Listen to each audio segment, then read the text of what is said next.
Vocês continuam meninos na sua fé. Vocês ainda não entenderam como andar de modo compatível com aquilo que é o nome e a vocação que eu entreguei para vocês. O que vocês representam nesse mundo, nessa terra. Amém? Em nome de Jesus. É um chamado de peregrinação. Nós estamos ouvindo isso aqui o tempo todo. Uma peregrinação que nos conduz à maturidade, ao aperfeiçoamento dos santos. De modo que todos aqui sejam da estatura de homens e mulheres perfeitos. Que todos aqui deixem de ser meninos. Todos aqui deixem de ser meninos. Gente que continua precisando ser cuidada e não gente na estatura de cuidar. É isso, amados. Nós somos chamados para cuidar. E Deus quer que no nosso desenvolvimento a gente tenha que pensar como menino, agir como menino, sentir como menino. E isso se dará quando a gente finalmente conhecer a nossa própria vida, da mesma forma como Deus nos conhece.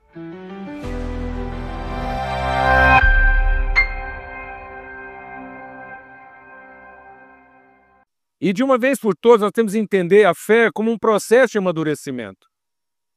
Pedro, quando fala a respeito da fé, ele diz que nós temos que desenvolver a nossa fé.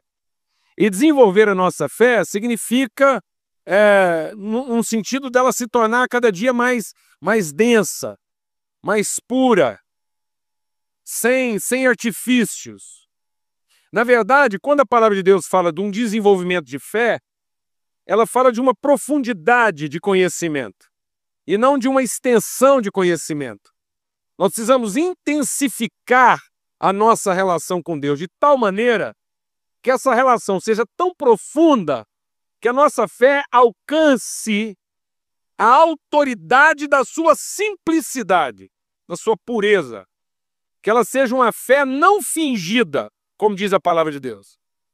Que ela seja uma fé que ela não necessita de nenhum artifício, de nenhuma cosmética. Então, uma fé que se depura na relação com Deus e não na experiência com o mundo. A fé não se depura nas coisas que a gente conquista no mundo. A fé se depura na experiência e na relação íntima que nós temos com Deus. De modo que a gente não ama mais o mundo e as coisas do mundo. A gente ama a Deus. E ama o que Deus ama. E Deus ama as pessoas. Tudo que Deus fez em favor de salvar e de abençoar as pessoas. Por isso que quando Jesus está conversando com Pedro, na sua despedida, ele diz: Pedro, a sua relação tem que ser tão íntima comigo. Quando você fala de amor para mim, quando você declara o seu amor para mim, isso tem que se traduzir de uma maneira intensa no amor e no compromisso que você tem com gente, com pessoas, e não com nenhuma outra coisa. Amém, amados? Então isso é uma questão de fé. É uma fé que se desenvolve, é uma fé que ela avança, que ela nos livra da miopia. Pedro, quando está falando de fé, na sua carta, ele diz o seguinte: olha, quem não desenvolve a sua fé é míope. Então quem não desenvolve a sua fé, ele não vê a luz que se revela a partir do que Deus diz. Ele vê aquilo que brilha e não aquilo que ilumina. Então quem não é iluminado pela revelação de Deus é enganado pelo que brilha. Então muitas vezes o brilho das coisas visíveis estão nos distraindo da iluminação das realidades invisíveis. A gente vai ficando tão fascinado pela cosmética, por aquilo que é o aparente do mundo, e tão ocupado com essas coisas que nos atraem, que despertam a nossa atenção, que nós perdemos o foco daquilo que é o verdadeiro propósito da nossa vida, que é amar Deus e pessoas. Amém, mano? A gente não ama o ministério, a gente não ama o nosso trabalho, a gente não ama essas coisas. A gente não ama casamento. Amém, mano? A gente não ama símbolos, a gente não ama significados. Se esses significados, por exemplo, não tem jeito de eu dizer que eu amo a minha família se eu não consigo amar as pessoas que compõem a minha família. Eu não posso dizer que eu amo os meus amigos se eu não consigo amar as pessoas que representam essas amizades. Alguém está entendendo o que eu estou dizendo ou não? Então a palavra de Deus está nos chamando para uma coisa profunda. Eu creio que Deus quer amadurecer, desenvolver os nossos processos. Eu creio que Deus tem nos abençoado grandemente até aqui, mas a palavra que nós temos recebido, eu recebi uma palavra profética muito forte ontem à noite, muito forte na minha vida, como há muito tempo assim eu não recebia, de um direcionamento de Deus, especialmente na minha vida, no sentido de otimizar os processos de Deus, de encontrar as coisas de Deus que ainda estão adiante. Amém? Nós somos salvos por uma ação de Deus, e a percepção dessa ação de Deus gera em nós uma convicção tal de propósito que a gente se entrega a uma operosidade que testemunha dessa graça, desse favor. Não fazemos nada para receber salário, mas fazemos tudo para testemunhar nossa esperança e nossa certeza do amor de Deus. Amém, irmãos? Em nome de Jesus. Não somos empregados, somos trabalhadores. Glória a Deus. É por isso que Paulo diz que ele é escravo. Porque ele é um trabalhador sem salário. Amém, amados? Glória a Deus. Aleluia. Ele é cativo. Ele é prisioneiro. Ele não tem outra opção senão trabalhar naquilo que são os projetos de Deus. Ele não tem outra natureza. Ele foi cativado por esse amor. Esse amor impõe sobre ele. O amor de Deus induz a vida dele e ele não sabe fazer outra coisa a não ser trabalhar em favor desse amor. Glória a Deus, amém? A gente não tem opção.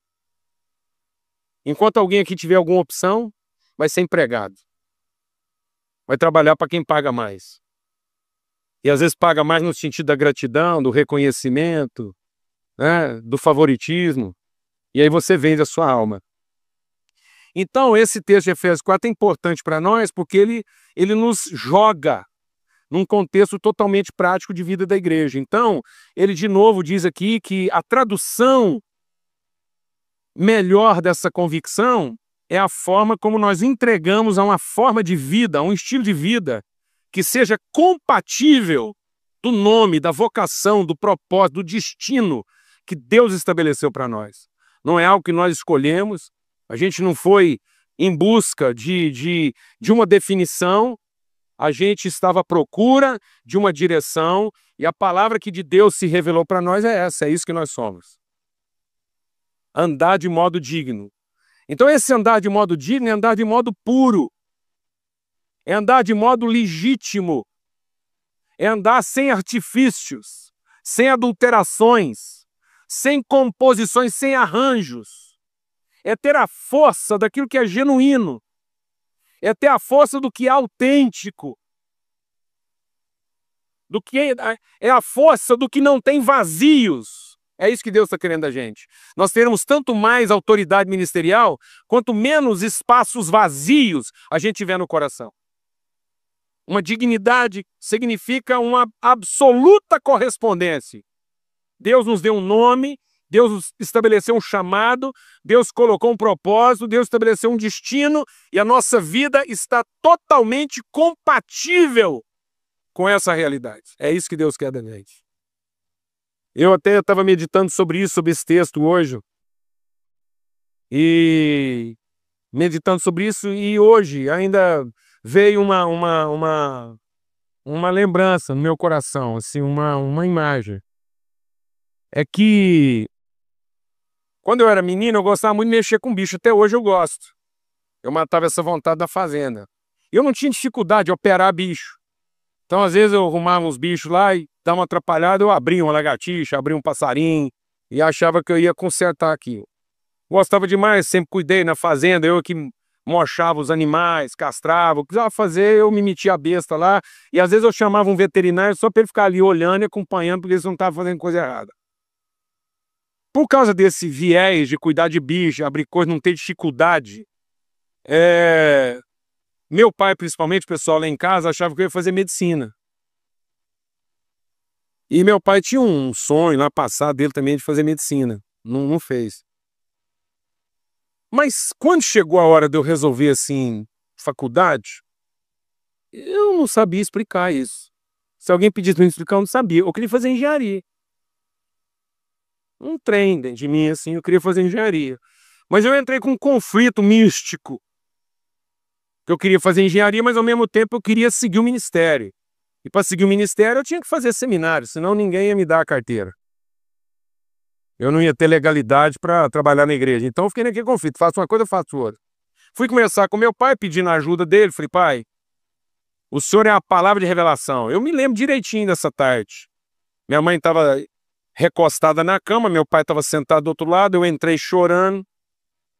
15 anos de idade, entrei chorando, o vestibular estava chegando, eu ia fazer 16, eu entrei chorando no quarto, depois de orar muito, falar com Deus. Falei, já sei, eles vão me dar a resposta. E eu me lembro até hoje dessa cena. E quando eu entrei no quarto, compartilhei com eles o meu drama. Falei, eu queria que vocês me ajudassem a decidir. E a palavra sábia do meu pai foi, o que você resolver, nós estamos com você. Eu entendi que eu tinha que fazer engenharia primeiro.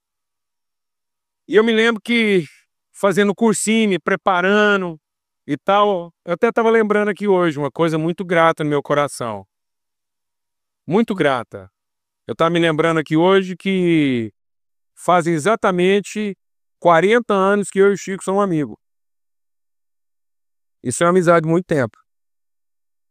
40 anos que a gente anda junto, que a gente se conheceu no cursinho, na escola, fizemos cursinho junto e foi lá no cursinho que o Chico se converteu. Teve uma experiência com Deus e a gente daí pra cá sempre andou junto. Então muito legal isso. E aí, mas quando eu fui fazer o vestibular, eu me saí muito bem na prova.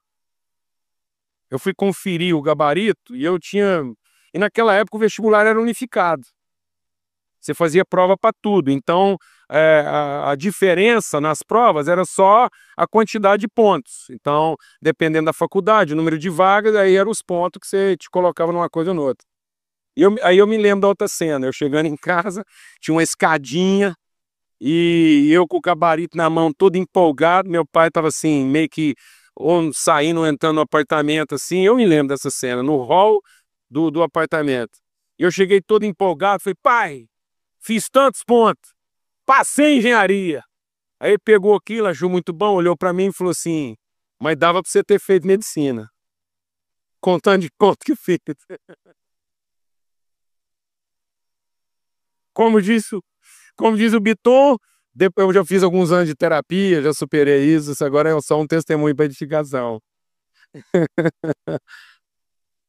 Porque, amados, quando Deus está falando que a gente tem que andar de modo digno, é o seguinte: o que define uma vocação não é o seu potencial, não é a oportunidade, não é a demanda.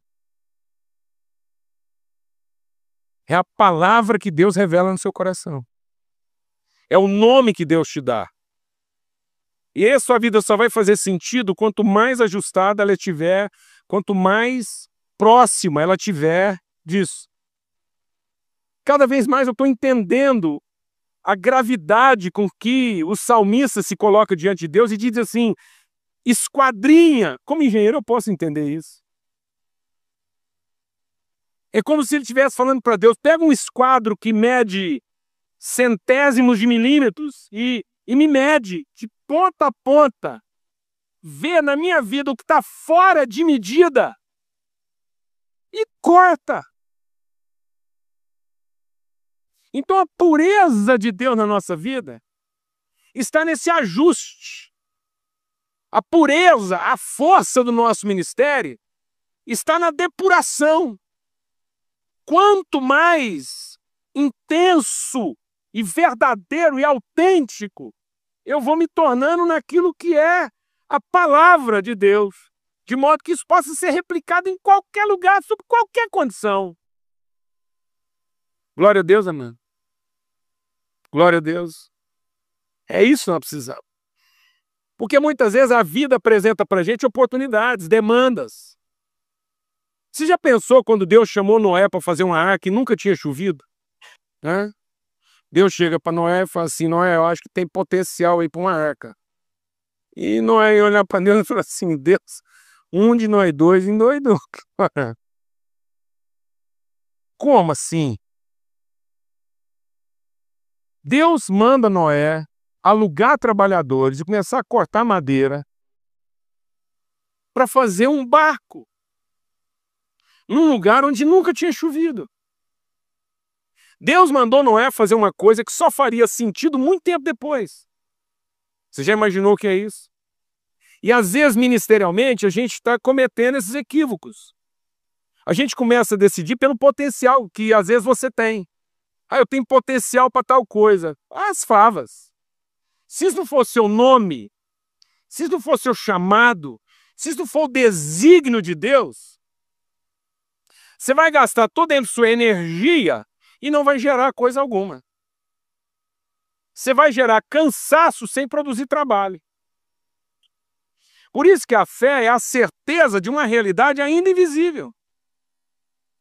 E aí eu me ajusto, eu me enquadro num processo que muitas vezes aos olhos de todo mundo que está à minha volta não faz sentido. Faz sentido só para você.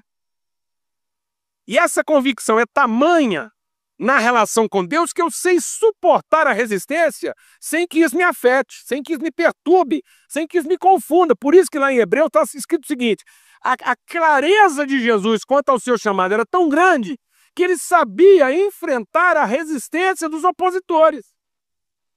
E cravado, com os seus olhos cravados naquilo que era a promessa de Deus, ele suportou, ele não teve dificuldades de encarar a ignomínia. Isso é forte, amado, na nossa vida. Isso é muito forte. Uma coisa foi a forma como nós tratamos Jesus, outra coisa foi a forma como ele se sentiu tratado. Glória a Deus. Glória a Deus, amado. A forma como alguém te trata nunca pode ser a forma como você se sente tratado. Porque, num certo sentido, eu não estou sendo tratado por ninguém, eu estou sendo tratado por quem? Por Deus. Jesus nunca foi desapontado nos seus processos, porque ele tinha o quê? Uma certeza de chamado e havia uma dignidade, havia uma coerência, havia um enquadramento, um esquadrinhamento naquilo que era a vontade de Deus. Então rogo-vos, irmãos, pelas misericórdias de Deus, pela compaixão, pelo que Deus se revela, rogo-vos como prisioneiro, como alguém cativo desse chamado, que cada um viva de maneira digna da vocação que recebeu. E isso é o que Deus vai estar trabalhando na nossa vida, para que haja uma depuração. Que às vezes a gente foi acumulando coisas na nossa vida, você, no seu ministério ou no meu, que são penduricalhos, que são adereços, que são recursos, que às vezes num determinado momento são ferramentas. O nosso problema é que muitas vezes você incorpora uma ferramenta ministerial como se aquilo fosse uma característica ministerial. E aquilo é só uma ferramenta. Alguém está entendendo o que eu estou falando ou não? Amém, irmãs? De tanto usar martelo, você transforma sua mão numa marreta. Alguém está entendendo o que eu estou falando ou não? E você não sabe se desvencilhar do martelo. Amém? Então eu preciso entender o meu momento. Em cada momento eu preciso conferir, eu preciso fazer uma averiguação para ver se eu estou andando de modo próprio. E aí eu queria concluir, Deus tem colocado isso no coração, a respeito de a gente levantar um clamor no sentido de oração. Uma oração diante de Deus. Entendendo que esse momento de oração é para que a gente seja transformado. A nossa oração é para que nós sejamos transformados. E transformados, a gente esteja habilitado a mudar as coisas que têm que ser mudadas. O nosso problema, amados, é que muitas vezes na fé cristã nós estamos achando que todo o esforço do cristão é para ser mudado por Deus. E Deus não vai mudar a gente. A fé não é para que a minha vida mude. A fé é para que eu me transforme. A fé não é para que eu mude e venha a ser a pessoa que eu não sou. A fé é para que eu seja transformado na pessoa que eu sou. E tenha autoridade em ser essa pessoa. Amém? Para que a gente tenha autoridade das nossas intervenções. Para que a gente represente a vontade de Deus nas intervenções. Eu vou explicar uma questão aqui, às vezes, de imaturidade da nossa vida. nesse quesito da oração, que é uma coisa assim para a gente fortalecer e amadurecer. Quando os discípulos estavam lá no meio da tempestade, eles acordaram Jesus, para Jesus acalmar a tempestade. E Jesus disse assim para eles: ô gente de fé imatura, ô gente de fé pequena, por que vocês mesmos não repreenderam o vento? Eu vou dizer como é que a gente vem orando na vida. A gente até hoje ora para que Deus cure o enfermo. E a gente não ora para ouvir Deus e ter a autoridade de curar o enfermo. Porque Ele não mandou a gente orar para Ele curar o enfermo. Ele mandou a gente curar os enfermos. Ele mandou a gente libertar o cativo. Ele mandou a gente sarar a cidade. Alguém está entendendo o que eu estou falando aqui ou não? E nós estamos buscando mudanças em Deus, em vez de buscar a nossa própria transformação. A transformação do nosso entendimento. A integridade com que nós vamos enfrentar, inclusive as resistências que nós temos para enfrentar. Então, quando Jesus orou na ressurreição de Lázaro, ele orou, levantou a voz e falou: Pai, eu estou conversando com o Senhor para que todo mundo saiba que eu converso com o Senhor, que isso aqui é uma coisa entre nós dois. E terminando de orar, ele não orou assim: Deus, Pai, ressuscita Lázaro. Ele não falou isso. Alguém viu ele falando isso? Alguém viu ele falando isso? Não. Ele orou, depois de orar, ele disse o quê? Lázaro, sai para fora. Glória a Deus. Porque no seu tempo de oração com Deus, ele discerniu da parte de Deus qual era o propósito que Deus queria cumprir através dele naquela situação. E ele foi lá e mudou a situação que tinha que mudar. Porque sua fé estava limpa. Ela não estava contaminada pela circunstância, ela não estava pressionada pelo desespero de Marta, ela não estava pressionada pelas expectativas dos discípulos. Cada momento na vida de Jesus, ele entendia assim: essa é a minha hora. E em cada hora da minha vida eu preciso saber o que Deus quer revelar através de mim nessa hora. É porque Jesus orava que ele não foi na casa de Marta quando ela pediu. E é porque ele orava que ele foi na casa dela quando ele achava que não adiantava mais. Amém, amados? Para que a gente seja conduzido por Deus. Eu creio que Deus quer nos levar a uma maturidade de fé como ministério. Para que a gente tenha mais autoridade nas nossas intervenções. Para que a gente seja mais limpo nas nossas convicções. Para que a gente entenda o que de Deus se revela através de nós e as coisas que nós temos que mudar e as realidades que nós temos que afetar à nossa volta. Ter essa propriedade, mas nós não vamos ter essa propriedade enquanto a gente ainda estiver distraído com as coisas que nos afetam. Alguém está entendendo o que eu estou falando ou não? Nós não vamos ter essa autoridade enquanto nós estivermos afetados pela realidade que nos rodeia. Enquanto a nossa disposição ministerial estiver afetada pelas circunstâncias favoráveis ou desfavoráveis que eu enfrento. E por isso agora a gente queria ter um tempo de oração. Um tempo em que a gente se quebrantasse diante de Deus. Para que a gente entendesse que nós somos nesse mundo boca do Senhor. Foi o que Jeremias teve que ouvir de Deus. Jeremias foi reclamar para Deus, pedindo que Deus mudasse a realidade. Jeremias foi reclamar para Deus, dizendo: Deus, eu não aguento mais trabalhar com esse povo é duro, a situação é difícil, você me mandou fazer uma coisa que não tem jeito. E o que Jeremias ouviu de Deus? Quando você se converter, quando o seu coração se converter a mim, então você será a minha boca e essas pessoas se converterão a você. Nós estamos vivendo uma vida de petições.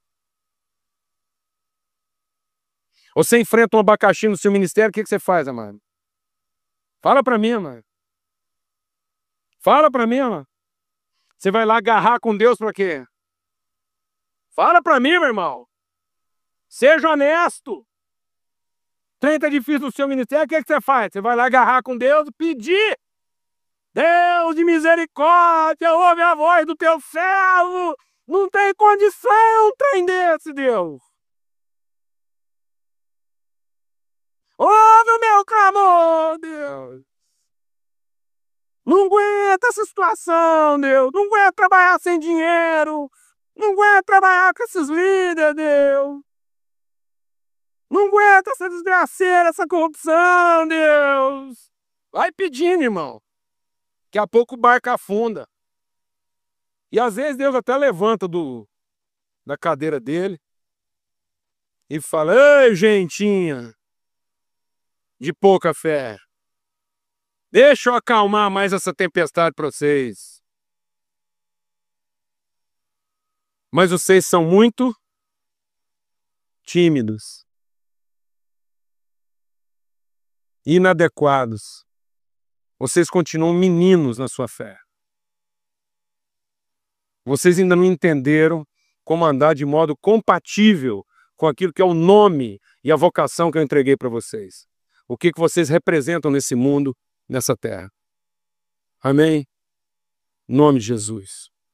É um chamado de peregrinação. Nós estamos ouvindo isso aqui o tempo todo. Uma peregrinação que nos conduz à maturidade, ao aperfeiçoamento dos santos. De modo que todos aqui sejam da estatura de homens e mulheres perfeitos. Que todos aqui deixem de ser meninos. Todos aqui deixem de ser meninos. Gente que continua precisando ser cuidada e não gente na estatura de cuidar. É isso, amados. Nós somos chamados para cuidar. E Deus quer que no nosso desenvolvimento a gente deixe de pensar como menino, agir como menino, sentir como menino. E isso se dará quando a gente finalmente conhecer a nossa própria vida, da mesma forma como Deus nos conhece. E não que a gente continue a conhecer a Deus, da mesma forma como a gente se conhece. Que Deus deixe de ser a projeção das nossas expectativas. E nós passemos a ser a concreção dos seus propósitos. Que Deus deixe de ser o objeto da nossa fé e passe a ser a raiz e o aperfeiçoamento dela.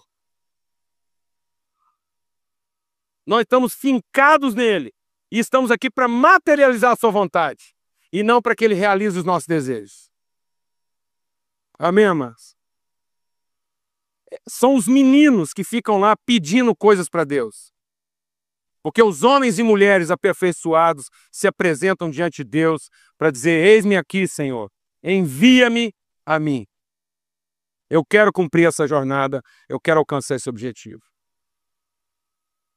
Sabe, amados, a palavra de Deus diz lá em Mateus, na introdução da oração do Pai Nosso que a gente meditou aqui hoje à tarde, que pessoas que pensam que de tanto repetir coisas para Deus serão ouvidas, são pessoas que ainda cultuam a Deus como os pagãos, como os gentios.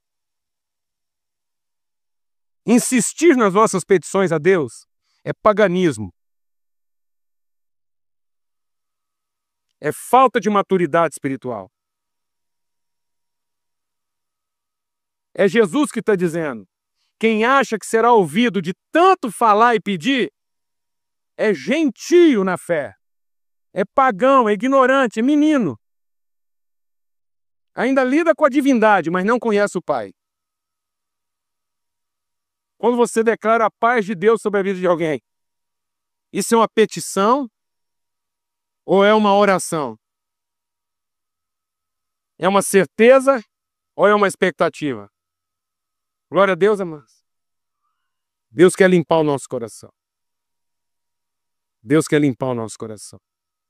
Deus quer nos tornar puros naquilo que é o nosso chamado, aquilo que nós fomos chamados para viver e para realizar. Vamos ter um tempo de oração, vai falando com Deus aí agora e vamos ouvir Deus falar na vida de cada um.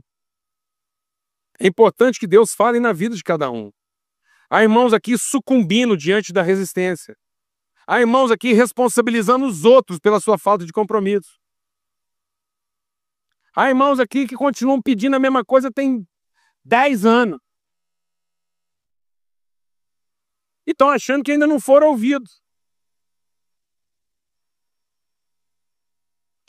Paulo pediu 3 vezes e resolveu. Na terceira vez que ele pediu, está resolvido. Ele entendeu que aquilo não ia sair mais, não.